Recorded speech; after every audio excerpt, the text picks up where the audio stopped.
Ya, Bapak Ibu sekalian, mari kita bangkit berdiri. Kita berikan aplaus yang meriah untuk Direktur Five Diamond Kota Indonesia, Bapak Rizky Kanata.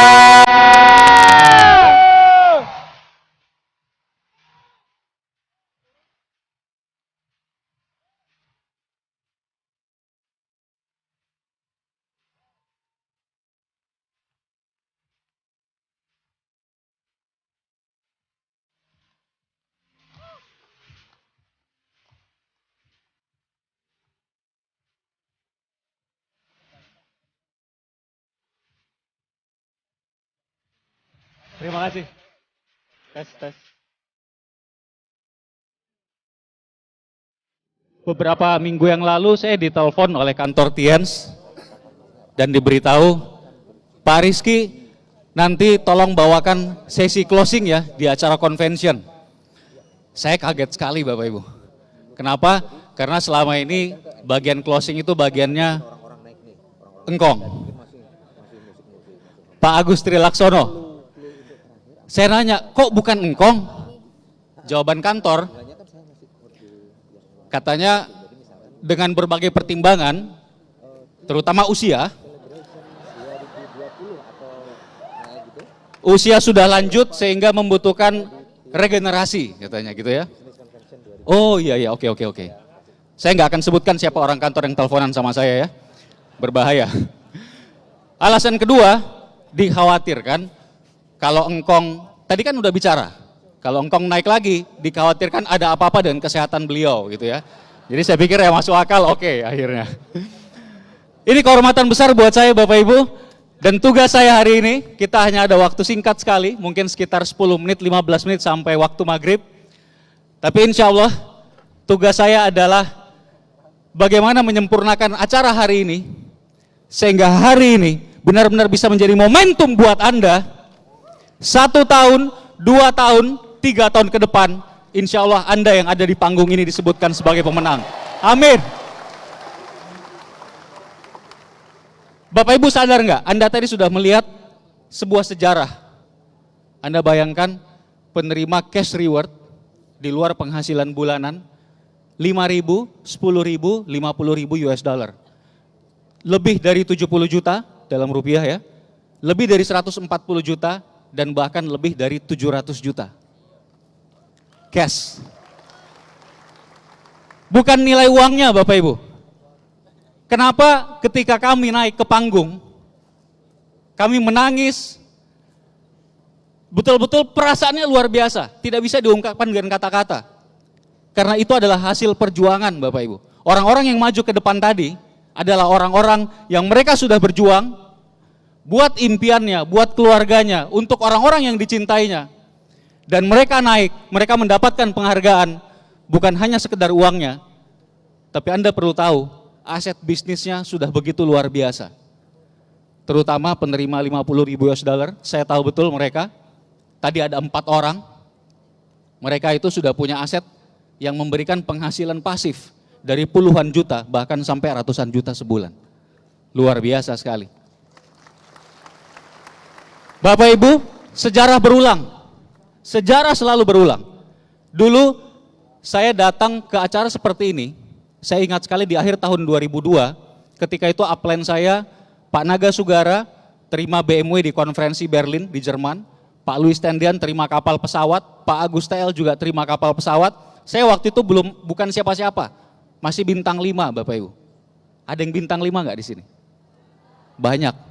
Saya persis seperti Anda, akhir tahun 2002 bintang 5 dan naik menjadi bintang 6.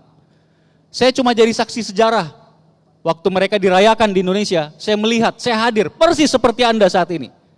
Tapi saat itu saya bilang kepada diri saya, kalau ada konferensi internasional berikutnya, ada acara pembagian reward berikutnya, mau di Indonesia, mau dimanapun di seluruh dunia, saya harus jadi salah seorang yang ada di atas panggung.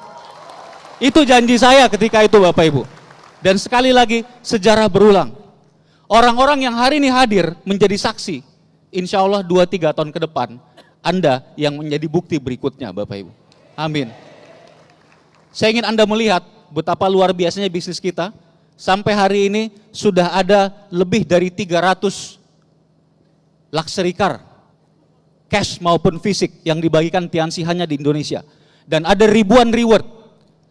Kita luangkan waktu sejenak, kita melihat sebuah klip mengenai reward Tiansi yang ada di Indonesia, hanya di Indonesia saja, sejak awal sampai saat ini. Kita saksikan sama-sama, Bapak.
Tahun 2002 akhir saya melihat para upline saya menerima reward.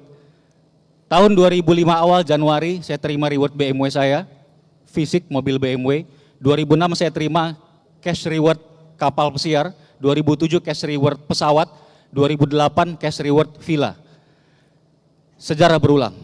Dan sampai hari ini kalau Bapak Ibu tadi melihat angka-angka itu, ada sekitar hampir 10.000 orang penerima reward Tians hanya di Indonesia saja sampai hari ini. Luar biasa. Saya punya satu pertanyaan buat Bapak Ibu, teman-teman semua. Siapa di antara Anda yang setelah melihat acara hari ini, melihat video tadi, ada sedikit saja keinginan, impian Anda untuk menjadi pemenang reward berikutnya? Luar biasa. Semua angkat tangan, aplaus buat Anda Bapak Ibu. Itu adalah langkah pertama yang paling tepat. Kenapa Bapak Ibu? Karena semua hal di dunia ini diciptakan dua kali. Untuk kita bisa mencapai sesuatu, kita harus ciptakan dulu di kepala kita. Itulah yang disebut impian. Itu sebabnya Bapak Ibu, Semua kunci sukses di dunia diawali dengan satu kata tadi, impian. Ketika Bapak Ibu sudah punya impian dan Anda mau melakukan kerjanya, seringkali Anda tidak akan bisa bayangkan betapa dahsyatnya hasilnya. Kami, para director yang duduk di depan, saya bisa bilang, we are living life in miracle. Kami hidup benar-benar dalam keajaiban. Benar-benar dalam keajaiban. Saya udah bisa dibilang pensiun 11 tahun yang lalu. Sudah tidak bekerja pun penghasilan jalan terus. Tapi sekali lagi dimulai dengan yang namanya impian. Yale University, universitas salah satu yang terbaik di Amerika, Yale University, pernah mengadakan penelitian di tahun 1954. Mereka meneliti lebih dari 100 mahasiswanya, siapa di antara para mahasiswa yang sudah punya impian yang jelas untuk masa depannya. Ternyata hasil penelitian menunjukkan bahwa hanya ada 3% orang yang sudah tahu apa impiannya setelah lulus dari kampus. 5 tahun ke depan, 10 tahun ke depan, dan mereka menuliskannya, hanya 3%. Dan 97%-nya mereka belum tahu Bapak Ibu. Tahun 1954. Dan luar biasanya di tahun 1974, 20 tahun setelahnya, orang-orang yang sama diteliti kembali, hasilnya seperti apa? Orang-orang yang 3%, yang mereka punya impian yang jelas, yang mereka menuliskan impiannya, orang-orang yang 3% adalah orang-orang yang paling sukses dan orang-orang yang paling kaya dari teman-teman mereka yang lain. Bahkan yang 97% digabungkan kekayaannya tidak bisa mengalahkan kekayaan yang 3%. Tahun 1974. Dan di tahun 1976 ketika dikeluarkan daftar orang terkaya Amerika, Anda tahu 3% lulusan Yale dari tahun 1954 itu, di tahun 1976 mereka ada di 100 daftar orang terkaya Amerika Serikat. Luar biasa, kekuatan impian. Hari ini saya ingin beritahu kepada Bapak Ibu, impian itu gratis, tidak perlu bayar. Apapun impian Anda bisa meraihnya. Anda bisa sampai ke sana. Yang penting Anda mau memikirkannya Bapak Ibu. Impian itu butuh perjuangan, betul. Mungkin beberapa dari Anda sudah bosan. Ngapain ngimpi tinggi-tinggi, paling juga nggak nyampe, paling juga nanti begini-begini lagi. Betul Bapak Ibu, impian memang berbeda dengan kenyataan saat ini. Tapi antara impian dan kenyataan ada sebuah jalan, dan nasib bisa dirubah. Dan hari ini kesempatan sedang terbuka, dan impian Anda benar-benar bisa menjadi nyata. Tapi ada satu pertanyaan terpenting. Pertanyaan terpenting adalah, apakah Anda percaya bahwa Anda bisa? Itu adalah satu pertanyaan terpenting. Dan percayalah Bapak Ibu, ada kekuatan yang besar di belakang Anda, ada Tuhan yang Maha Kuasa. Ketika Bapak Ibu punya impian, dan Anda mau berjuang untuk orang-orang yang Anda cintai, jalannya insya Allah akan dibuka lebar. Betapa mudahnya buat Tuhan kita, buat Allah, saya Muslim, kalau dalam ajaran Islam, nyata sekali bahwa gampang sekali. Anda cuma mau menjadi penerima reward, punya penghasilan pasif, membagikan keluarga Anda, orang tua Anda, anak Anda. Buat Allah gampang sekali, hanya bilang kun fayakun. Selesai Bapak Ibu. Ada kekuatan yang luar biasa di belakang kita. Tapi syaratnya Bapak Ibu harus percaya dulu. Saya punya satu cerita.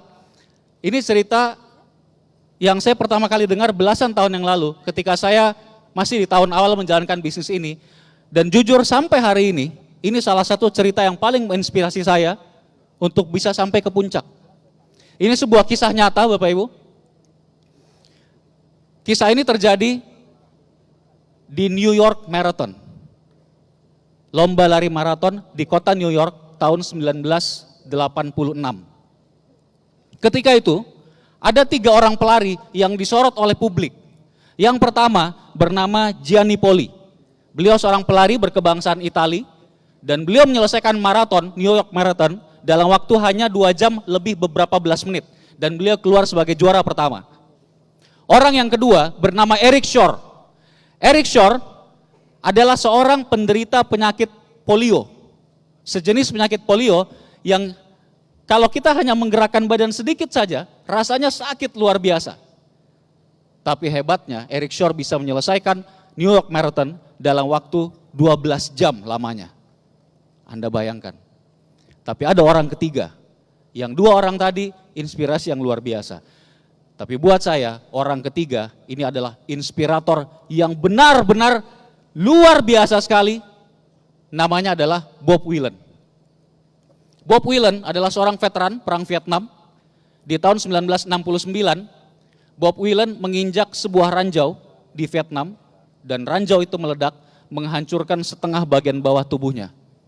Hancur. Kaki ke bawah, dari paha ke bawah, hilang, habis semua. Dan di saat itu, Bob tidak sadarkan diri, bahkan ketika itu dia sudah dinyatakan meninggal, dimasukkan ke kantong mayat, body bag, sudah ditutup kantong mayatnya, sudah diletakkan, siap untuk diangkut, tapi mukjizat terjadi, kira-kira 30 menit setelahnya, Bob Whelan tersadar kembali. Diselamatkan oleh paramedik, dan akhirnya tidak jadi meninggal. Tahun 1969. 17 tahun kemudian, di tahun 1986, dia adalah salah satu peserta New York Marathon. Anda bayangkan Bapak Ibu, maraton, lomba lari sejauh 42 km, dan dia tidak punya kaki. Maraton 42 km dan dia tidak punya kaki. Kita yang punya kaki, yang sehat saja, belum tentu bisa. Lalu bagaimana dia melakukannya Bapak Ibu? Setiap kali Bob akan maju melangkah, dia menegakkan badannya, melemparkan tubuhnya jauh-jauh ke depan, mendarat dengan kedua tangannya, kemudian menegakkan lagi tubuhnya jauh tinggi-tinggi, melemparkan tubuhnya jauh-jauh ke depan, mendarat lagi dengan kedua tangannya, demikian seterusnya. Sejauh 42 km. Dan sepanjang perlombaan, ayahnya terus menemani Bob di pinggir lintasan. Ayahnya terus menyemangati, ayahnya bilang, "Come on Bob, come on Bob, kamu bisa. Come on Bob, kamu bisa. One more step Bob, satu langkah lagi Bob. Satu langkah lagi Bob. Don't give up, jangan menyerah. Satu langkah lagi Bob, one more step, kamu bisa. Come on Bob, satu langkah lagi, satu langkah lagi, satu langkah lagi, satu langkah lagi." Terus sejauh 42 km. Dan ketika Bob akan mencapai garis finish, di saat itu semua spanduk, semua banner sudah diturunkan. Kenapa? Karena dia melakukannya terlalu lama. Lebih dari 4 hari Bapak Ibu. Anda bisa lihat di slide. Ketika dia masuk ke garis finish, di saat itu sudah hampir tidak ada orang. Tapi di saat yang sama, jutaan penduduk Amerika menonton lewat televisi, mendengarkan lewat radio, dan mereka memberikan aplaus yang luar biasa untuk Bob.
Untuk Director Five Diamond Gotland Indonesia, Bapak Rizky Kanata.